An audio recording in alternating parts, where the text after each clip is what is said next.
সকলেই পড়ুন আলহামদুলিল্লাহ।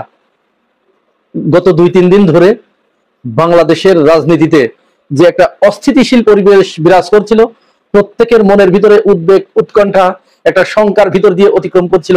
আন্তর্জাতিক অপরাধ ট্রাইব্যুনাল 25 জন বর্তমান এবং সাবেক সেনা কর্মকর্তাদেরকে, বিভিন্ন বাহিনীর প্রধানদের, মেজর জেনারেলদেরকে যে গ্রেপ্তারি পরোয়ানা ইস্যু করেছিল, তাদেরকে কি গ্রেপ্তার করা হবে? তাদেরকে যদি গ্রেপ্তার করা হয় তাহলে দেশের পরিস্থিতি কোন দিকে যাবে? সেনাবাহিনী কি এটি মেনে নেবে? যদি সত্যি সত্যি সেনাবাহিনী তাদেরকে গ্রেপ্তার করতে সহযোগিতা না করে, তাহলে কি রাষ্ট্র এবং সেনাবাহিনী কি পরস্পর সংঘর্ষে লিপ্ত হবে? সেনাবাহিনী কি ক্ষমতা হস্তান্তর করবে? ইউনূস সরকারকে হটিয়ে দিয়ে ওয়াকারুজ্জামান কি রাষ্ট্রের সমস্ত কর্তৃত্ব গ্রহণ করবে? সেনাবাহিনী কি আবার সেই 1-11 মতো হটকারী হয়ে যাবে? তারা কি জনগণের বিরুদ্ধে দাঁড়াবে? ইত্যাদি নানা ধরনের প্রশ্ন বাংলাদেশের মানুষের, কোমলমতি মানুষের হৃদয়ের ভিতরে ঘুরপাক খাচ্ছিল, আর তাদের চোখের সামনে একটা সরষে ফুল দেখার মতো অবস্থা তৈরি হয়েছিল। আমি গতকালকের ভিডিওতে আপনাদেরকে দেখিয়েছিলাম, সেখানে পরিষ্কার করে বলেছিলাম, সেনাবাহিনীর জুনিয়র এবং সিনিয়র অফিসারেরা, সৈনিকেরা, তারা এই বিচার প্রক্রিয়াকে সামনে এগিয়ে নিয়ে যাওয়ার জন্য, এই বিচার প্রক্রিয়াকে ত্বরান্বিত করার জন্য, রাষ্ট্রকে সহযোগিতা করার জন্য তারা সেনাপ্রধানকে তারা তাগাদা দেয়, এবং তারা সেনাপ্রধানকে পরিষ্কার করে বলে দেয় যে আমাদের এই কাজে সহযোগিতা করতে হবে। কোন মতো অবস্থায় যেন অপরাধীর পরিচয়, সে একমাত্র অপরাধী। সে সেনাবাহিনীর কোন পদে, কোন পজিশনে, তার রাষ্ট্রীয় খেতাব কি, তার পারিবারিক খেতাব কি, তার বংশমর্যাদা কি, তার আভিজাত্য কি, এটি কোনো গুরুত্বপূর্ণ বিষয় নয়। সুতরাং যেই হোক, তাকে আইনের আওতায় সোপর্দ করতে হবে, তাকে আইন শৃঙ্খলা রক্ষাকারী বাহিনীর হাতে তুলে দিতে হবে। ফাঁদে পড়েছেন সেনাপ্রধান ওয়াকারুজ্জামান। আর দু নৌকায় পা রেখে চলার অভিনয় করে পার পাওয়া যাবে না।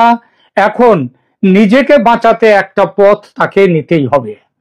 বাংলাদেশের রাজনীতিতে ঝড় উঠেছে গত বছর জুলাই থেকে। কোটা বিরোধী আন্দোলন কিভাবে আন্তর্জাতিক শক্তির ষড়যন্ত্রে শেখ হাসিনার উৎখাত আন্দোলনে পরিণত হয়েছিল, সেই আলোচনা এখন অপ্রয়োজনীয়। কারণ বাংলাদেশ শুধু নয়, বিশ্বব্যাপী মানুষ জেনে গেছে শেখ হাসিনার সরকারকে কারা ফেলেছে ও কেন ফেলেছে, এবং তারপর থেকে ঝড় থেমে যাওয়ার পরিবর্তে আরো বেড়েছে।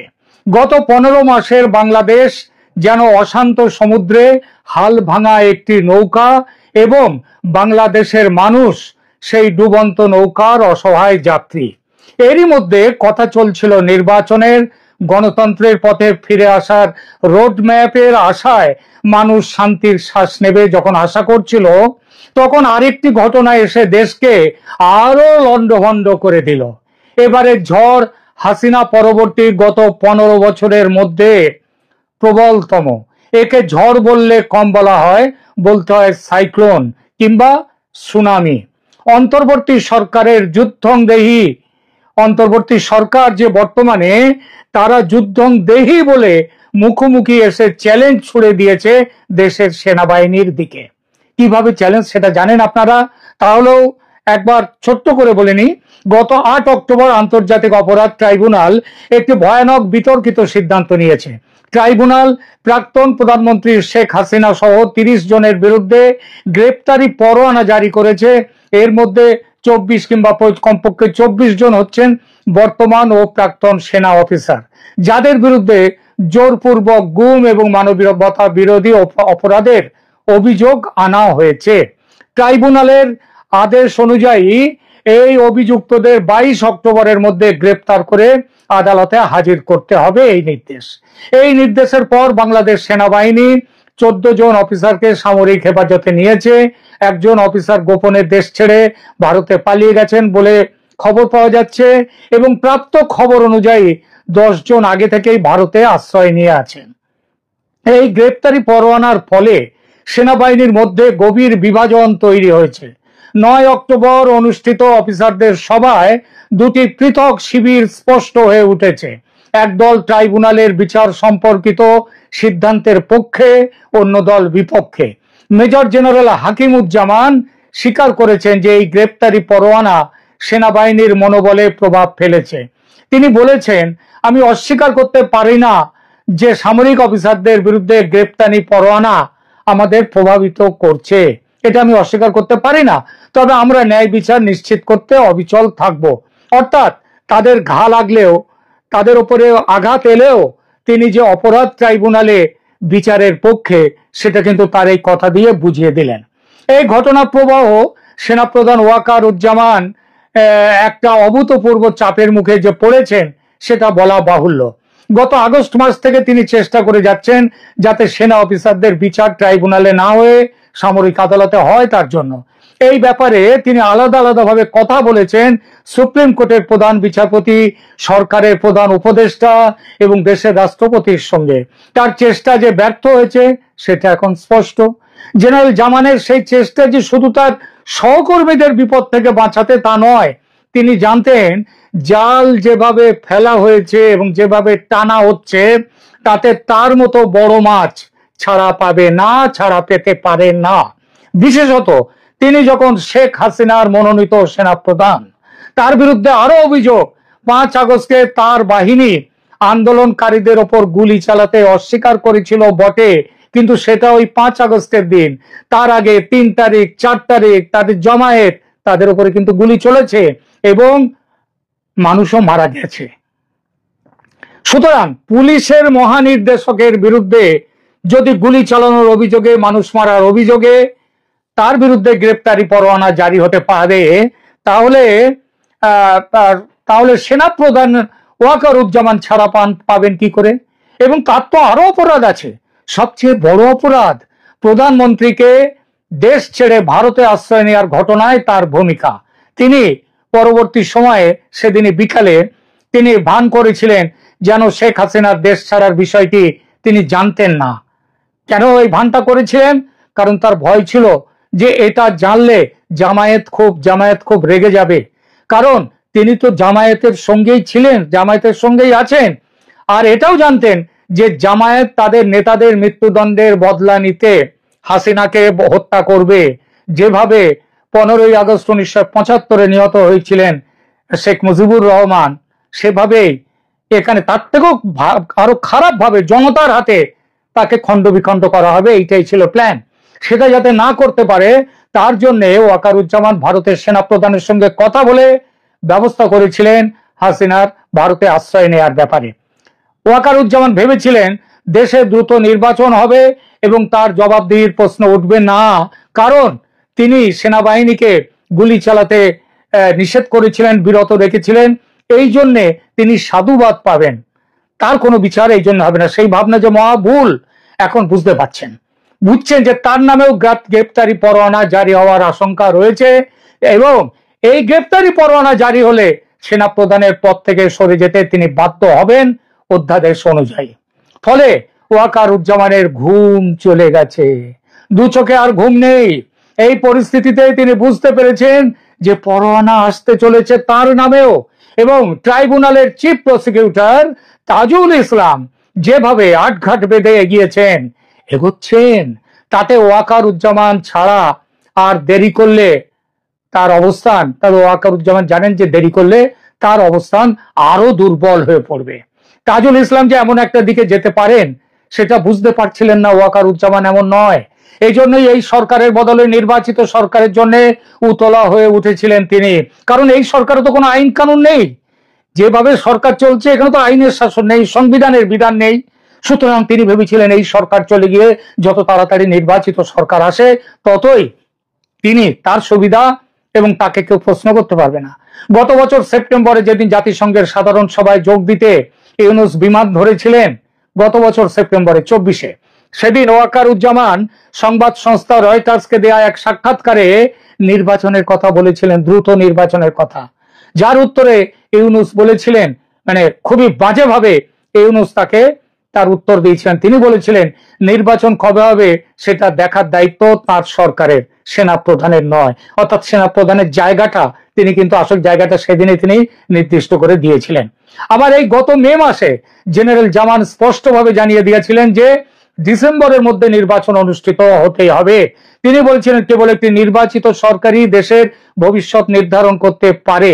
এই বক্তব্য তিনি দিয়েছিলেন হিউম্যান করিডোর, চট্টগ্রাম বন্দর, সেন্ট মার্টিনস আইল্যান্ড এগুলো আমেরিকার দখলে যাওয়ার প্রসঙ্গের উল্লেখ করে, যদিও আমেরিকার নাম তিনি সরাসরি করেননি। যদিও এই কথা বলার পরেই এই বক্তব্যের প্রতিক্রিয়ায় ইউনূস পদত্যাগের ইচ্ছাও প্রকাশ করেছিলেন, যদিও পরে তা প্রত্যাহার করেও নেন। তবে সেনাবাহিনীর সাথে ইউনূসের সম্পর্কে অবনতি স্পষ্ট হয়ে উঠেছে। তারপর থেকে আরো পয়েন্ট অফ নো রিটার্নে চলে যাওয়ার মতো জায়গায় চলে গেছে। এই পরিস্থিতিতে ইউনূস সরকার বিদেশি ষড়যন্ত্র, আরো পরিষ্কার করে বললে ভারতীয় ষড়যন্ত্র এবং পরাজিত শক্তিদের ষড়যন্ত্র অর্থাৎ আওয়ামী লীগের এই ব্যাপারে অভিযোগ তুলে জনসমর্থন পাওয়ার চেষ্টা করছেন ইউনূস সরকার।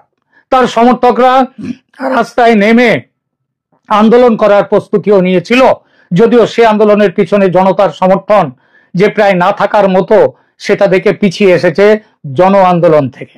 তবে ওয়াকারুজ্জামান যে ভারতের সঙ্গে এবং আওয়ামী লীগের সঙ্গে সম্পর্কে আছে এমন একটা সন্দেহ ইউনূস সরকারের যে থিঙ্ক ট্যাঙ্ক যারা এই সব কিছু করছে তাদের কাছে কিন্তু স্পষ্ট।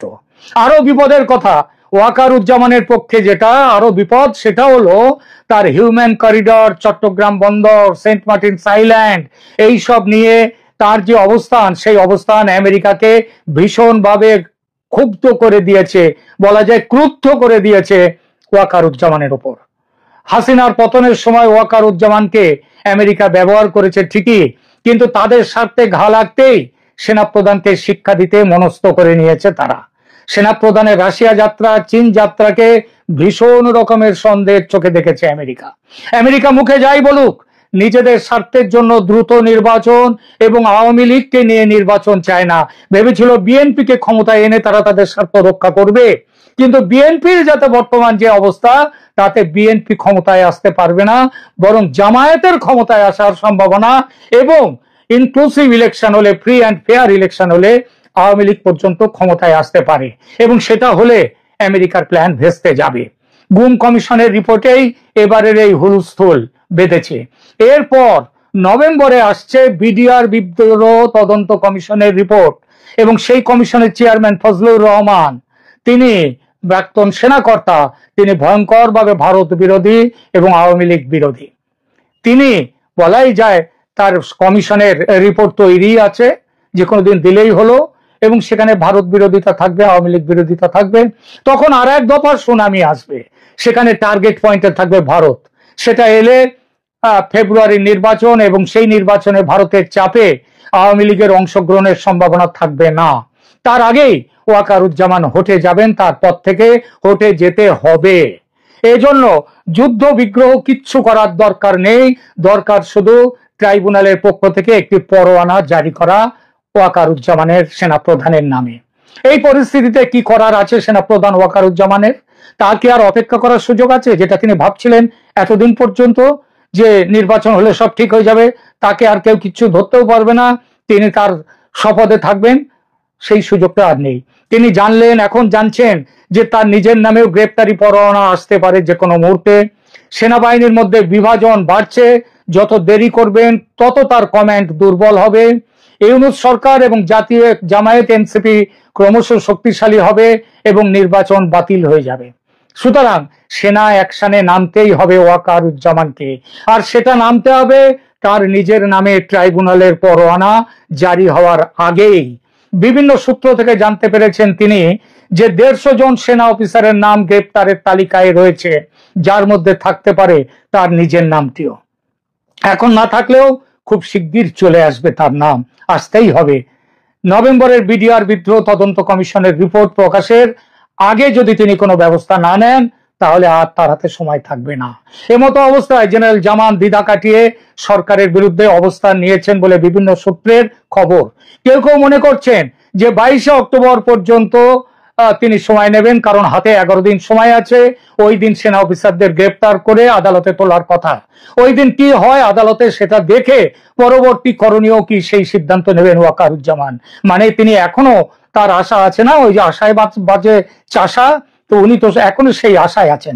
কিন্তু অনেক বিশ্লেষক মনে করেন যে সেনাবাহিনী আর অপেক্ষা করবে না এবং ওয়াকারুজ্জামানও আর অপেক্ষা করবেন না, কারণ যত দেরি হবে ওয়াকারুজ্জামানের অবস্থান তত দুর্বল হবে।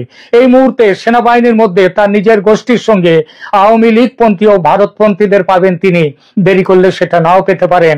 তখন যত দেরি করবেন পাকিস্তানপন্থী গোষ্ঠীতে তত সেখানে তারা শক্তিশালী হবে। এই সংকটের মধ্যে জেনারেল জামান ভারত সফর বাতিল করেছেন। তিনি নয়াদিল্লিতে অনুষ্ঠিত হতে যাওয়া সন্ত্রাস বিরোধী সম্মেলন এবং জাতিসংঘের শান্তিরক্ষা বাহিনীর প্রধানদের সম্মেলনে যোগ দেবেন না।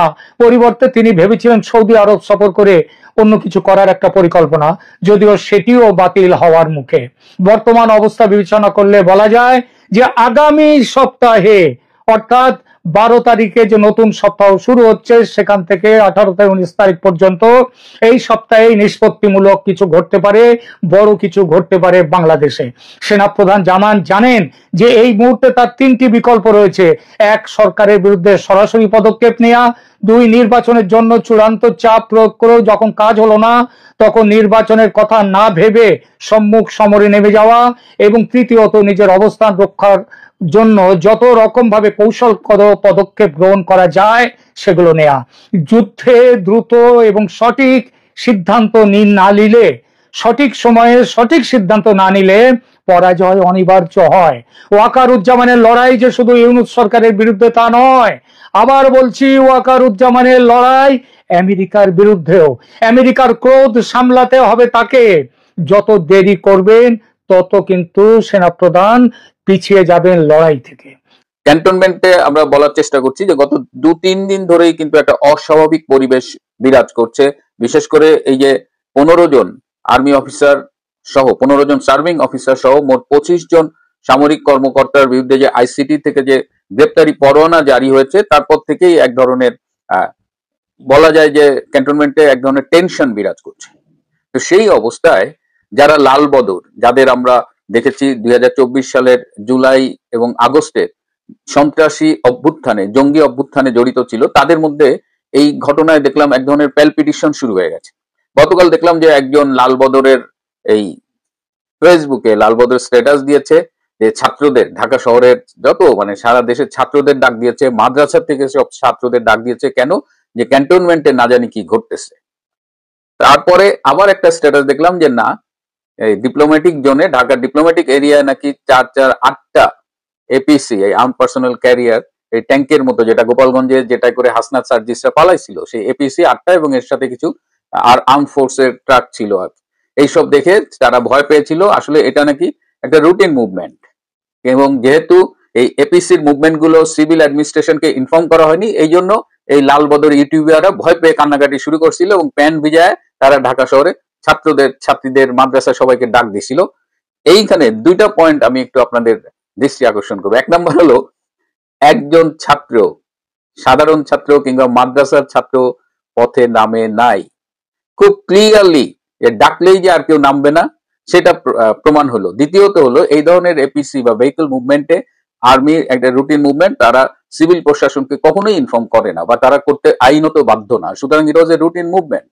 কিন্তু যেহেতু চোরের মন পুলিশ পুলিশ করে এবং ক্যান্টনমেন্ট যেহেতু একটু টেন্স সিচুয়েশন বিরাজ করছে, সেহেতু লাল বদরের ঘুম হারাম হয়ে গেছে। কোথাও 2টা গাড়ি নড়াচড়া করলে, কোথাও একটু শব্দ হইলে, কোথাও যদি সামরিক প্রশিক্ষণে গুলি ফোটে, তো এদের ঘুম হারাম হয়ে গেছে। এরা এখন দিন রাত ঘুমাইতে পারে না। কি যে টেনশন আছে আল্লাহ জানে। যাই হোক, এই বিষয়টি মূল আলোচনা নয়। মূল আলোচনা হলো যে গতকাল সেনা সদরে সেনাবাহিনীর অফিসার্স মেসে একটা সংবাদ সম্মেলন করেছে এবং সেখানে সেনাবাহিনীর অ্যাডজুটেন্ট জেনারেল মোহাম্মদ হাকিমুজ্জামান ছিলেন, মেজর জেনারেল হাকিম ছিলেন এবং আরো অনেকেই ছিলেন, মিলিটারি ইন্টেলিজেন্স অনেক ডিরেক্টরে ছিলেন। এবং তাদের এই সংবাদ সম্মেলনের বিষয়ে কিছু বিষয় আমার দৃষ্টি আকর্ষিত হয়েছে। যেমন এই যে 25 জন সামরিক কর্মকর্তার বিরুদ্ধে, আর্মি অফিসারের বিরুদ্ধে, তার মধ্যে 9 জন হলো রিটায়ার্ড, একজন হলো এলপিআর এ আছে, আর 15 জন সার্ভিং। এই টোটাল 25 জনের বিরুদ্ধে যে গ্রেপ্তারি পরোয়ানাটা জারি হয়েছে, এই গ্রেপ্তারি পরোয়ানার কোনো কপি কিন্তু ক্যান্টনমেন্টে, সেনা সদরে বা কারো কাছে পৌঁছায়নি। পুলিশও ক্যান্টনমেন্টের সাথে যোগাযোগ করে কিছু বলেনি। কেবলমাত্র সোশ্যাল মিডিয়ায় দেখে এবং টেলিভিশনের স্ক্রলে দেখে তারা তাদের অফিসারদের অফিসার্স মেসে ডেকে এনে মোটামুটি বন্দী করা হয়েছে বলা হয়।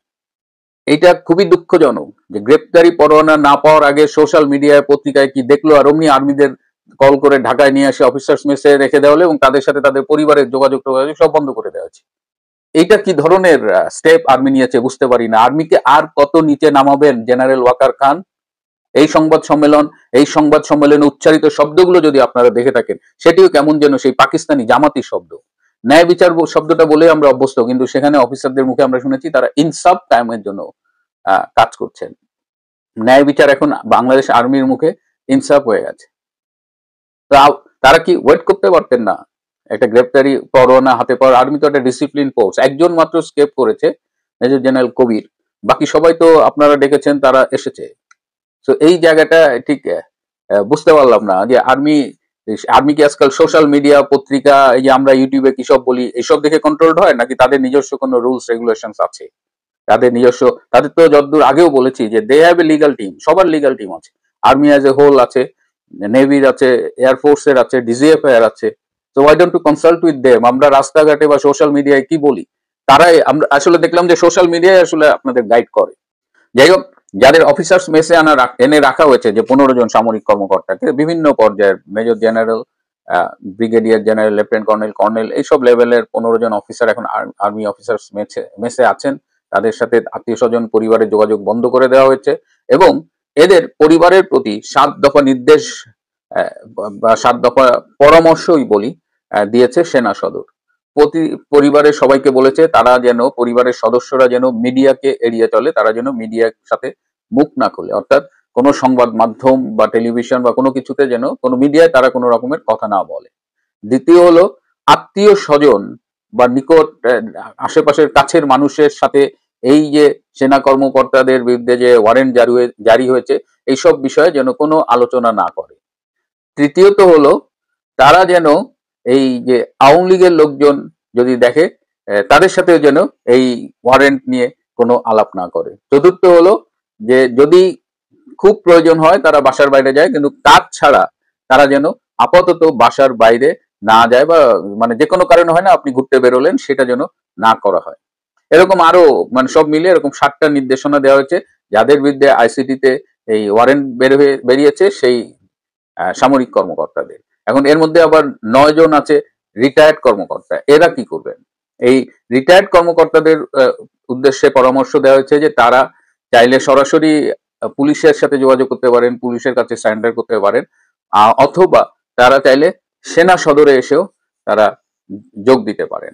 এখন আলোচনা হচ্ছে যে 22 তারিখ হতে আর 10 দিন বাকি, এই 22 তারিখের মধ্যে তাদের গ্রেপ্তার করার একটা নির্দেশ দেওয়া আছে, যে গ্রেপ্তারি পরোয়ানাটা আর্মির কাছে পৌঁছায়নি, কিন্তু এই 22 তারিখে আমরা ধরে নিচ্ছি যে এদের এই আইসিটিতে প্রডিউস করা হবে। সেটা কিভাবে করা হবে, সেটা তারা কি পুলিশ ভ্যানে যাবে কিনা, এটা নিয়ে পরে আরেকদিন কথা বলবো। কিছু কিছু ইনফরমেশন আমি পাচ্ছি, কিন্তু আর্মি এখন পর্যন্ত এই ওয়ারেন্ট নিয়ে যে কাজগুলো করছে, যে সেটা আসলে অনেকেই, মানে শুধুমাত্র এটা যে সেনাবাহিনীর বিষয় তা না, সেনাবাহিনীকে নিয়ে তো আমরা অনেকেই কথা বলি, বা as a whole, as a nation, আমরা কিন্তু সেনাবাহিনীর অনেক অনেক অনেক অনেক অতীত অপরাধ সত্ত্বেও আমরা তাদের ওন করি, আমরা তাদের বলি যে তারা আমাদের গর্বের বাহিনী, দেশের সার্বভৌমত্ব স্বাধীনতা রক্ষার নিয়োজিত একটা বাহিনী। কিন্তু তারা সম্প্রতি যে কাজগুলো করছে, দিস ইজ সিম্পলি আনঅ্যাকসেপ্টেবল। এবং এই যে পরিবারের সদস্যদের প্রতি এই যে 7 দফা নির্দেশনা জারি করা হলো, এর প্রেক্ষিতে একজন ভাবি আমাকে জানিয়েছেন যে পরিস্থিতি কিন্তু ভাই ভেতরে ভেতরে খুব একটা ভালো না, এবং এটাকে খুব সহজে ছেড়ে দেওয়া হবে না। It will not go unchallenged on behalf of army. এবং আর্মির ভেতরে এটা নিয়ে এমন দানা বাচ্ছে যে সবকিছু বাইরে বলতে পারি না, বলা উচিতও না। আমি ধারণা করি যে army will take care of it. আর এই ফাঁকে লাল বদরটা টেনশন করতে থাকুক।